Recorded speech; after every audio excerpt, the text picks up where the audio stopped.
Hello, this is Mike, and welcome to the Addiction Pharmacy Podcast. In this episode, we have with us Dr. Jeffrey Junig, a board-certified physician in anesthesiology, psychiatry, and addiction medicine. Dr. Junig has worked in a variety of settings, including sober treatment programs, methadone-assisted treatment programs, as well as buprenorphine-based treatment for opioid use disorder. Dr. Junig has a solo practice in psychiatry and addiction medicine for the past 15 years, practicing out of Northeast Wisconsin. He's also an assistant clinical professor of psychiatry at the Medical College of Wisconsin. Dr. Junig has been the author of the Suboxone TalkZone blog, and you can see that link here in our description. So we welcome Dr. Junig and his input and experience on treating those with opioid use disorder. Thank you. Hello, and welcoming Dr. Jeffrey Junig to our Addiction Pharmacy podcast today. Dr. Junig is going to share with us some of his experience as a physician, a psychiatrist, an addiction specialist in the areas of using buprenorphine to treat patients with opioid use disorder. Dr. Junig, thank you for joining us today. Well, thank you, Michael, and thank you very much for having me on your podcast and talking about this important topic. I really appreciate it. Thank you. Likewise, we appreciate you being here. You told me in our discussions that you started prescribing buprenorphine and treating patients 16 years ago in 2007. I know that this field has evolved. I know things have changed. So I'd really love to hear, and I'm sure our listeners would, a little bit of what your experience was like and your patient base back 16 years ago. If you could give us a little synopsis about what the practice was like then. Well, sure. And I was very tuned in to opioid addiction, in part because of my own history 20 years ago, going through treatment and back when I was an anesthesiologist. So when this medication came out, I just found its pharmacology to be fascinating. And this was just when the opioid issues and over treatment of pain was starting to grow. And I knew it was going to be a big thing. And I got my waiver in 2007. The demand in my part of the country was huge and always has been. And so I filled up very quickly. What surprised me in 2007, the medication hit the market in 2003, Suboxone, the brand of buprenorphine at that time, and the only brand at that time. But I'd go to the summit meetings, and I'm not sure who invited me. But I think I had, because I had the waiver, and maybe there weren't a whole lot of doctors, and I was faculty at the Medical College of Wisconsin at the time. But I'd go to these meetings, and in the breakout sessions, there would be, professors from some pretty important institutions, and they would be describing their experience with 4 people or 5 people. And it was just interesting to me how underused the medication was, and what I was seeing here in the middle of the country. Back then, what I saw the most were people who were treated with opioids for chronic pain, and some of them valid painful conditions, who would go into their next appointment, and the doc would say, "I can't give you this anymore." And they'd be thrown into withdrawal, and then start buying oxycodone from friends on the street. And back then, oxycodone was easy for people to find. OxyContin was still out there, in pretty large doses, 40, 80 milligrams. And those were the patients I had. And they were easy to some extent because they hadn't been addicts very long. Some of them were using their meds appropriately, but they were now buying them illicitly, so they could still go to work and without being so sick. And from there, eventually heroin spiked, and oxycodone became very expensive. It was a buck a milligram, and suddenly nobody could find it again, at least in this part of the country, in Wisconsin, where I live. Heroin brought IV use. For whatever reason, people wanted to inject heroin much more than they did oxycodone, which they would typically put up their noses. And then from heroin, we moved on to fentanyl, which has some unique properties that make it much more dangerous. But the whole time, it's just steady growth of patients. And when I went from 30 to 100 with my waiver, that was what was allowed back in 2008. I instantly had 100 patients, and eventually I went to 275, and I instantly had 275 patients. So there's always been a very large demand, from what I see, and not a lot of doctors prescribing it. Yeah. And in my part of the country, which is not far from you, but I think we can share that we've got very similar patient needs. There still is a need for more physicians to prescribe this medication. There seems to be issues with doctors wanting to help out in this area. And I know our federal government is making things easier for them. I'm sure you've seen many changes from 2006 or 7 till now. But let's get back to the patients, the patient needs. Currently, 275 patients annually. And I know some of them have been with you a while, and then you'll see more, but that's a large number of patients. Is there anything that jumps out at you about what the patient needs are and what buprenorphine can do for them that's different now than what you saw initially? Well, it's always been a good medication. What makes it unique, opioid dependence, or opioid use disorder, as they call it now, has always been a chronic and relapsing condition, and that was always the problem. And there were some studies that were done in physicians showing that doctors who go through treatment had like a 70% success rate when they returned to practice. My issue with those studies, doctors have a unique experience that really isn't replicated in other patients. So they're typically monitored for at least 5 years with, drug tests twice a week. They're typically in therapy for 5 years. And it's just, it's hard to engage a person that long. A person comes into treatment, and when they come in, they think 30 days is a real long time. So this relapsing nature, buprenorphine, just really fixed that, because if a person stays on it, their cravings are removed. The risk of overdose is almost eliminated, maybe not quite so much with fentanyl. Mhm. But it just changed the whole nature of treatment. And I've worked in sober treatment places. I got in trouble. I sat for an interview in Treatment Professional, an article called "Out to Change Attitudes About Buprenorphine." This is probably 2009, maybe 2010, and I made the comment that and I named the institution, our counselors don't know anything about the good side of buprenorphine, and that was the last day I worked there. They got so mad at me. But I always heard them talk about it as, oh, that's the orange stuff that comes out of people's noses. There was just such an attitude, and Yeah. I think a lot of it was driven by the sober treatment community, that they didn't like it. And I think we're still seeing that today, which we discussed, prevents physicians from utilizing this drug to the extent that it's needed. There's data out there that says one out of every 10 people diagnosed with opioid use disorder actually get the treatment they need. And that's not a very good percentage. So in your opinion, briefly, why do you think more physicians aren't open to this? Is it the way the groundwork has been laid by the government and the laws around this drug, or is there more to it? Well, I think there was stigma from the very start that still taints it today. I think pharmacists add to that stigma. I hear from patients. I used to hear more stories than I do now, but I still hear them about being asked in front of other people, why do you take this stuff? How long are you going to take this for? Things that make them embarrassed.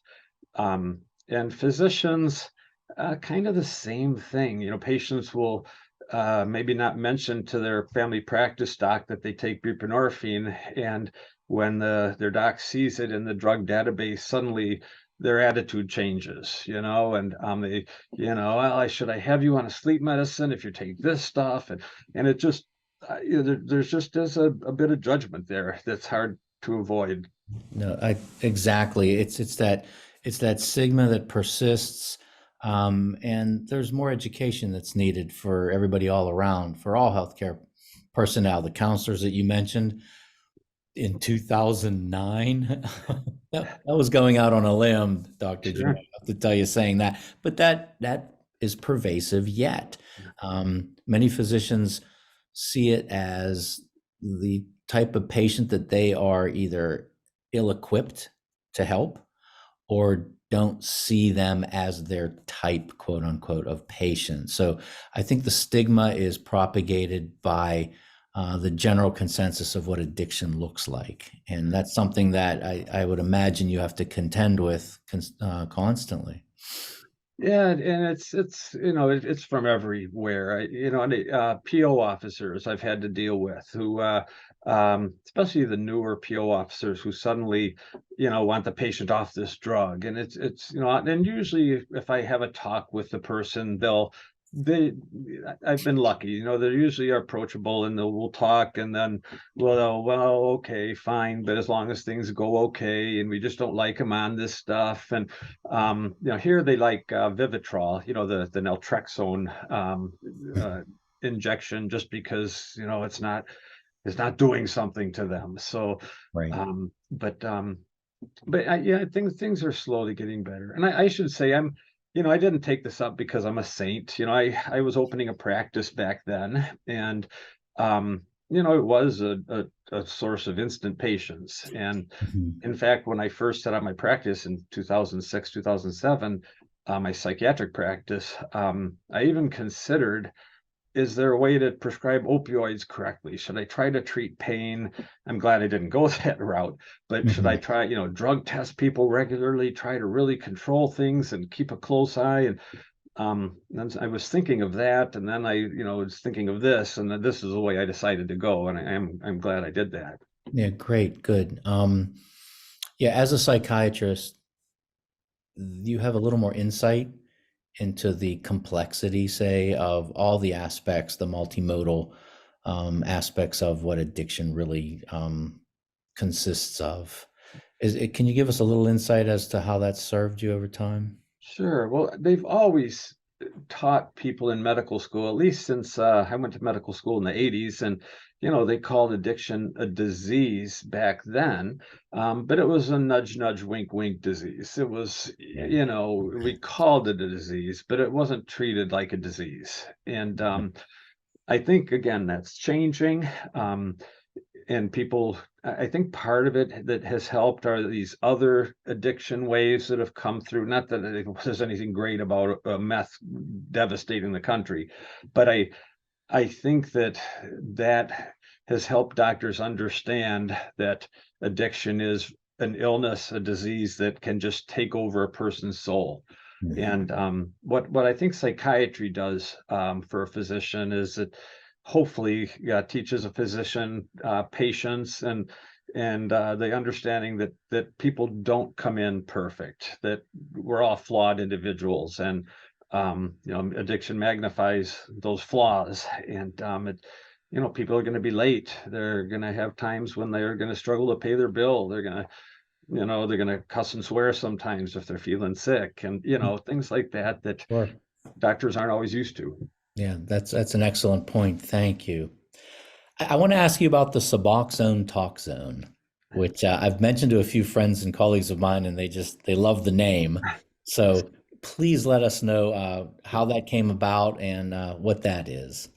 Well, I always need a place to vent, and so all these things that would get me angry, whether it was a pharmacist or or experience with another physician or whatever, and so I just started writing about it. And it's funny, back in the 2000s, you could put up a website and get on the top of Google without any search engine optimization, and so it was part of that just for fun, and yeah, it got a following and really took off, and I set up a forum on the side, and that all kind of peaked in 2013, which I was working with a reporter from the New York Times, speaking of stigma, for about a year. We'd talk every week, and I was teaching her about the pharmacology of buprenorphine, and she'd come back with more questions. And I know when you're interviewed by a news reporter, it's never going to be an article you're just thrilled with. And it was a good article. I got my picture in the New York Times and everything, but Right. the title of the article was something like addiction treatment with a dark side. And, Yeah. half of the story was that these doctors who prescribe buprenorphine, a lot of them have addiction histories. And I had tried to explain to the reporter, well, that's because they understand it. They're more interested in it. And, it doesn't mean that it's a flawed product or a flawed treatment, but that was kind of how the article was spun. And there's a tragic story of a man in the article who had lost his son, and his son had been on Suboxone for a couple of years, but he continued using benzos and all these other drugs. And then he went off Suboxone, and like 6 months later, he passed away and from an overdose. And that was kind of painted as an indictment of Suboxone. It didn't fix him. Yeah. And to me, it was, well, it kept him alive despite not being maybe a great addiction patient, and but anyway, that just kind of shows again how the drug has always been seen. And after that, my dad passed away about a month before that article came out, and he was a big New York Times fan, and that was a big disappointment for me. And I was always getting flack when I'd write on the blog. There were always, I don't know who they were, but people would write and, tell me, this is a horrible drug, and, everyone is out there stoned on it, and all, Yeah. and I just got tired. We're reaching people, obviously. Yeah. But I did kind of quit writing for a while, and I've been trying to get back to it the last year or so, but yeah, it's growing a little bit again, but yeah, that's when things really peaked, and it was a fun ride. I see. Okay, great. We'll put the link in on our podcast description here. So if somebody has an interest, and I would encourage anybody, if they're listening to this, to utilize the ability to speak and communicate directly with someone like Dr. Junig, because someone with the daily experience as well as the length of experience in this area is very valuable. I Let's always talk. write back. I've gotten so many questions and things, and yeah, I will respond if anyone Excellent. writes to me. So in the little bit of time we have left, let's just talk a little bit from the patient's perspective, from what you're seeing. I know we talked about, and your example there was of someone leaving treatment, but I think what propagates the stigma and what continues to muddy the waters and leave people uneducated about this is their lack of understanding of that relapsing nature, that long-term idea of what maintenance treatment is. So if someone were to ask you, how long does someone stay on this? Because I get that question all the time with people that I'm working with, what is the appropriate answer to that? Well, the science would say at least a year. We know that being on it less than a year, the success rate is low. We know relapse rates are over 95%, I think is the number, with or without counseling, therapy, all of those things. So in my experience, I find that in most people, things change over 3 to 5 years. I just see that if someone tries to stop the medication too soon, they still see it as something that they want. They see it as something that will make them feel better if they take it. And I think that's leftover opioid conditioning. Mhm. But what happens in most people, and not everybody, but most people, eventually the challenge in getting off it is really just doing it slow and steady to minimize the discontinuation symptoms that they're going to have. And some people just try to go too fast. If a person has 12 to 18 months, they can taper off without missing a day work. I've seen that many times. But the yo-yoing that people do, where they suddenly decide they're going to quit and they stop taking it, and a week later they feel horrible, and then they go back on, and And that gets real frustrating for people. And it has to be just a slow, like they do in a methadone program where they take you down by a milligram every week or something.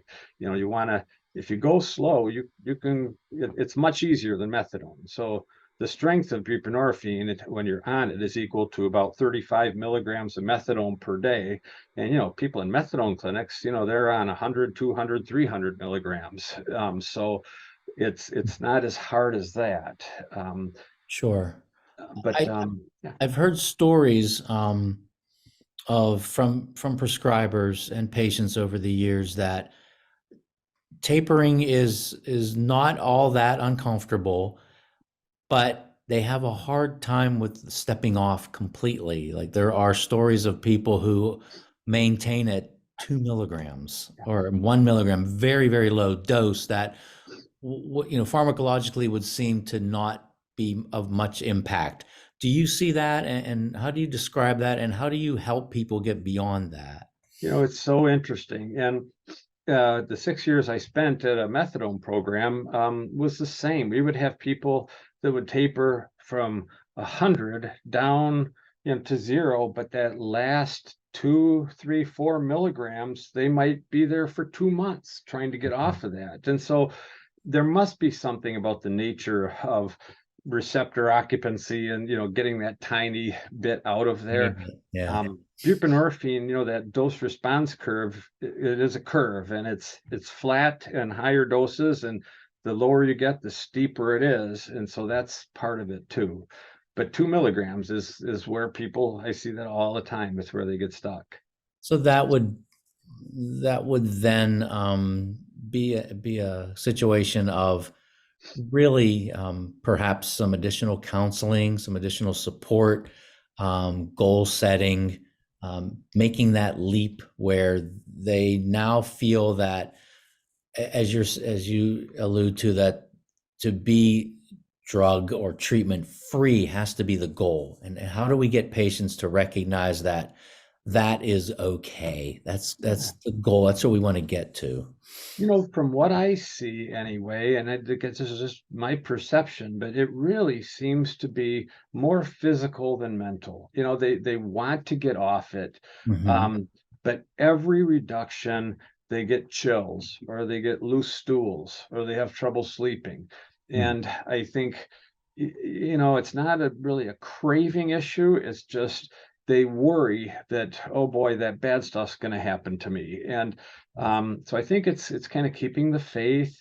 Mm-hmm. With the film product, one nice thing about that is that you can get the 2 milligram, and they can cut off a half a millimeter every week or two. And again, it's a slow process, but I'll have people sit down on Sunday, stack up 7 2 millimeter strips, and trim them all, put them in a daily med compartment, and just keep chipping. And then on the forum, they used to have something called the liquefied taper method, where a person described with the tablets, he would dissolve them in water and use an eyedropper and count out, how many drops to this many milligrams, and, do 5 drops, and then eventually 4 drops. And so I've been trying in a patient using this product, Sublocade, as a monthly injection. And my thought with that was maybe that would be good for that 2 milligram hump. Give them a small injection, Mm-hmm. and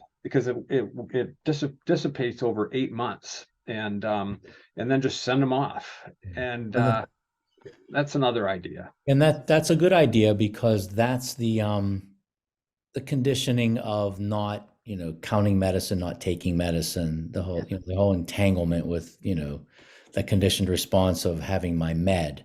So Yeah. all we have to do there now is convince one of these pharmaceutical manufacturers to create and sell a product that would get a patient off of their regimen. Isn't that funny? There are so many starter packs for so many products, but there aren't a whole lot of discontinuation packs. I wonder what No, it is. no, and in lecturing on this and talking to people overall about MOUD and all of the guidelines and all of the manufacturing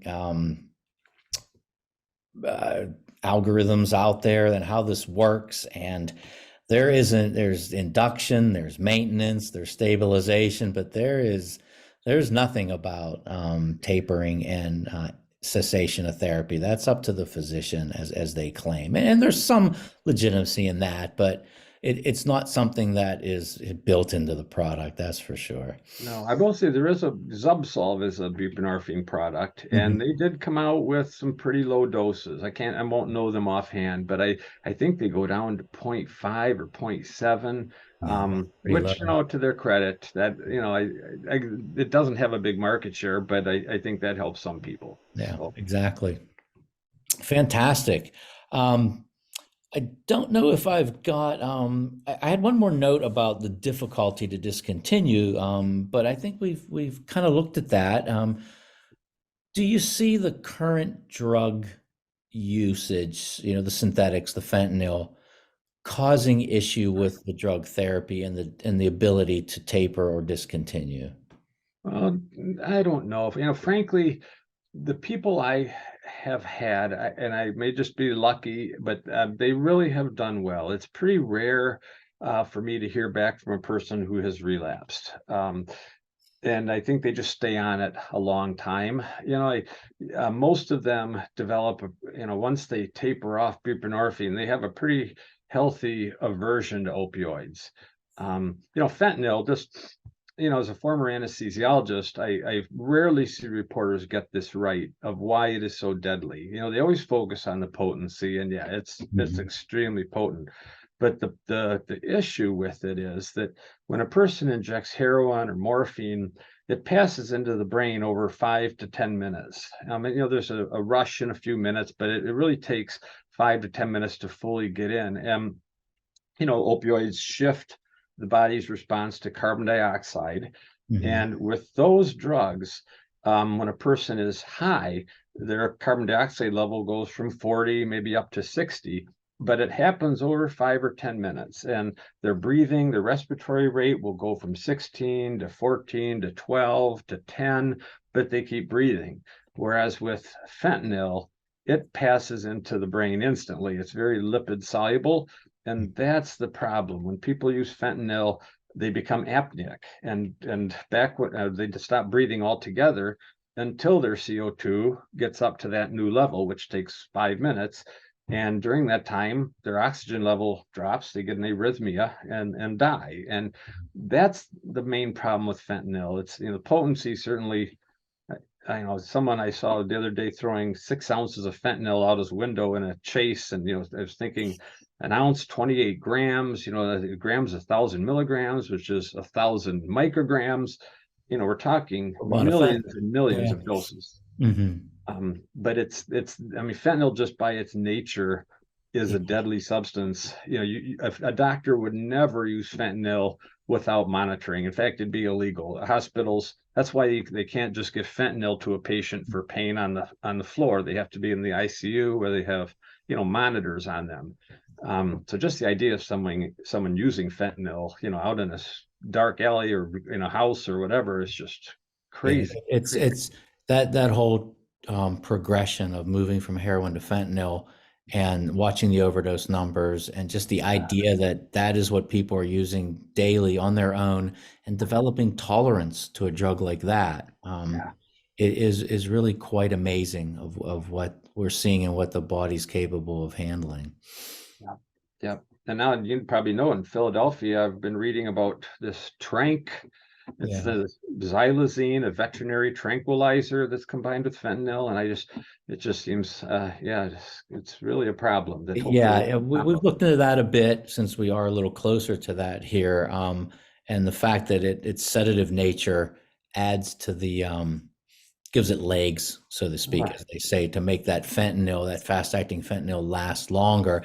And it's really compounding the issues with respiratory and sedation and people falling out, and the ability to resuscitate with naloxone is compromised due to that. So Oh, it's a big issue, and that's not to dwell on that too much, but there's reports from the Philadelphia area that over 95% of the samples contain xylazine. So it's a common additive that's just taken for granted that this is part of the drug supply now. So Wow. there's always something that creeps its way in and alters what people are putting into their bodies, and then the consequences that we have to face to try to help them. Yeah, many deaths I've heard already, in the Philadelphia area from Yeah, that. it's always a leading demographic in the overdose numbers. And I didn't mention I'm here in Pennsylvania, and we contend with that and deal with that daily.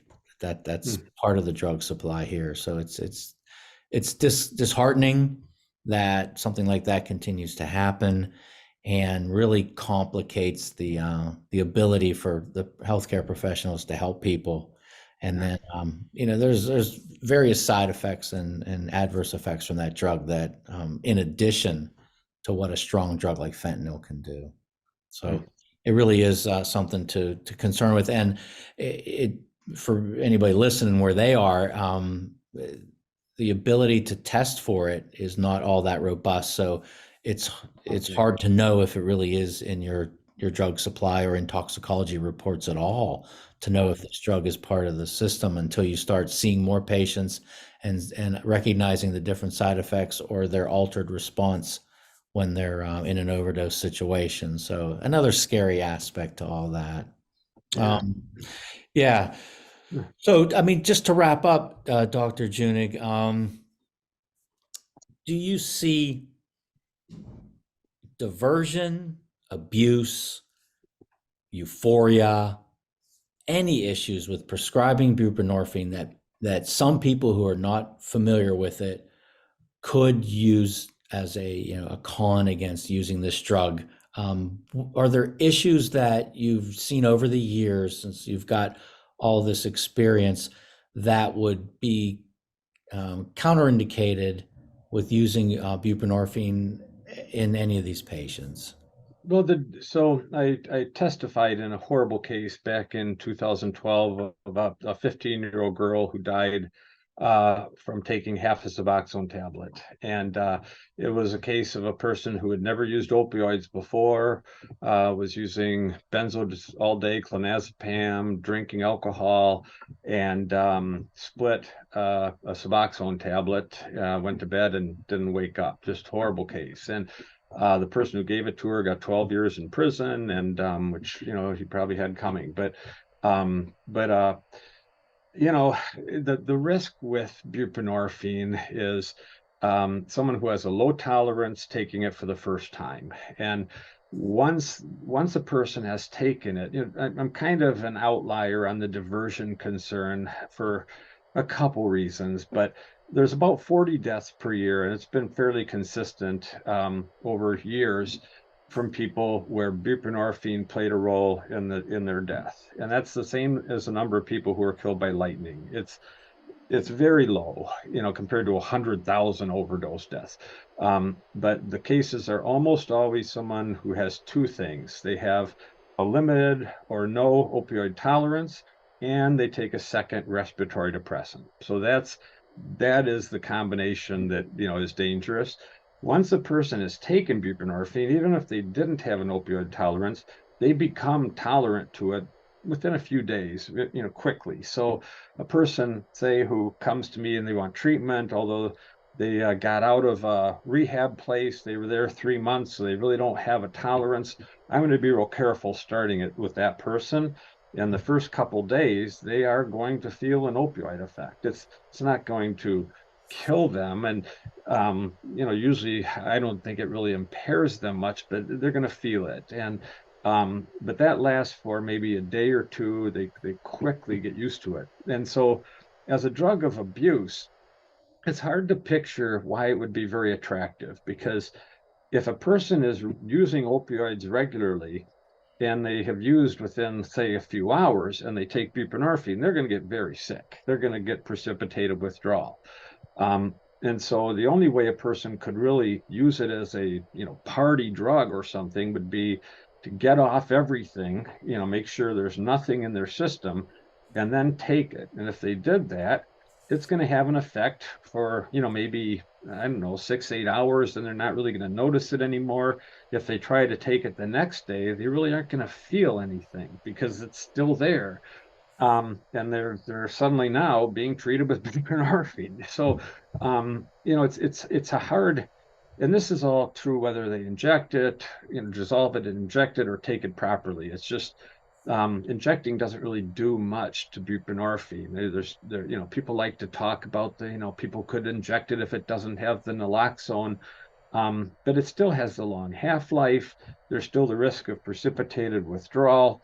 It's Mhm. just not a good, the people I see diverting it are people who are prescribed maybe more than they need, and they're sharing it with a spouse who also has an opioid problem but doesn't want to pay to see the doc.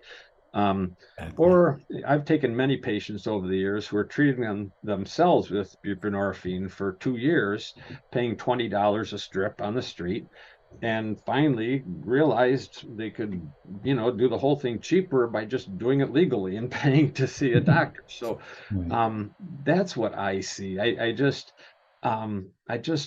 it's hard to imagine why someone would abuse it, especially when there's fentanyl everywhere and so many other things that, people that want to abuse drugs can find. But I do think there is a strong self-treatment aspect, and sometimes maybe it's short-term self-treatment. Someone who's Mhm. just needs a break, and or they had maybe an overdose and they're frightened, and this happens often. I've seen this often where they commit, I'm only going to take buprenorphine now after what happened, or I'm not going to use needles anymore. So I think to me that's the biggest diversion, which really doesn't concern me as much as some types of diversion. Yeah, besides the legality of it, Right, the, exactly. the patient experience is really nothing to be concerned about. Not something that we would lump into an abusive pattern or an addictive behavior to the Sure. extent of what you're seeing with some of the other drugs. Yeah, I don't want to encourage it, obviously, No, and of and course. if it's used, there is danger if it's the first opioid a person has taken, they can develop an opioid addiction by playing around with their brother or friend's buprenorphine. So I don't want to downplay it too much, but Yeah. Yeah, all the more reason to have more professionals and more physicians willing to prescribe and understand this drug's value in the opioid use exactly. disorder population. Yeah, Very well put. Thank you, Dr. Junig. well, sure. I appreciate your sharing with us some of your wealth of knowledge. Hopefully, we can get you back on and connect again and pick up this conversation at some point in time. We can maybe arrange that and drill a little bit deeper into some of these issues. If I get some feedback and questions that we could dig a little deeper into, I think that would be fantastic. Just give me a call. That'd be great. Okay. Thanks Again, for having thank me. you, Dr. Junig. Take care, and we'll talk to you soon. Thank you. Okay, bye, Michael. Thank you, Dr. Junig, for all of that great input and experience regarding your treatment over the years with the patients who've needed help with opioid use disorder. We thank Dr. Junig for joining us here on the Addiction Pharmacy podcast, and we're providing his information to contact with any further inquiries or questions. Again, thank you, Dr. Junig, and thank you all for listening to the Addiction Pharmacy podcast.